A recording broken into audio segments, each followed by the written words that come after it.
இப்போ வந்து ஒருத்தவங்க வந்து வேலைக்கு கூப்பிடுதாங்க சரியா? வேலைக்கு கூப்பிடும்போது நீங்கள் வேலைக்கு போகிறீங்க. வேலைக்கு போகும்போது அந்த வேலையில் வந்து நீங்கள் அந்த ஸ்பாட்டுக்கு போய் அந்த இடத்த போய் பாருங்கள்.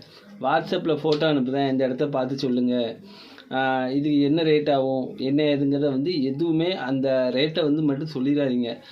நேரில் தான் வந்து பார்ப்போம் அப்படின்னு சொல்லிடுங்க. எதனாலன்னா இது ஒரு கணிப்பில் வந்து உனக்கு சொல்ல தெரியாதா அப்படின்னு கேட்பாங்க. நம்ம வந்து சொல்லிடுவோம் சரியா? சொல்லிடுவோம். ஆனால் கிட்ட போய் பார்த்தோன்னு வச்சுக்கோங்களேன், இடம் பெரிய இடமா இருக்கும், ரொம்ப இதாக இருக்கும். என்றைக்குமே வாட்ஸ்அப்பு, இன்ஸ்டாகிராமு, ஃபேஸ்புக்கு இதில் அனுப்புகிற ஃபோட்டோவை பார்த்து வந்து ரேட்டை மட்டும் கண்டிப்பாக வந்து சொல்லிடாதீங்க.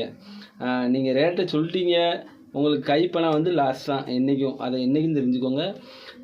எவ்வளோ செலவானாலும் பரவாயில்ல, பஸ்ஸில்னாலும் இடத்த போய் பார்த்துருங்க. அதுக்குள்ளே சார்ஜை வாங்கிக்கோங்க, அதிலே சேர்த்துருங்க, பில்லில் போட்டுருங்க சரியா? வாட்ஸ்அப்பில் பார்த்து ரேட்டை சொன்னேன் இந்த மாதிரி சொன்னீங்கன்னா உங்களுக்கு வந்து கையில் வந்து கண்டிப்பாக லாஸ் ஆக தான் செய்யும். நேரில் போய் பார்த்து பேசி ரேட்டை முடிச்சுக்கோங்க. அட்வான்ஸ் வாங்கிக்கோங்க, ஒன்றும் தப்பு கிடையாது. வாட்ஸ்அப்பில் மட்டும் பார்த்து என்றைக்கும் விலை சொல்லாதீங்க, அது நல்ல பழக்கம் கிடையாது.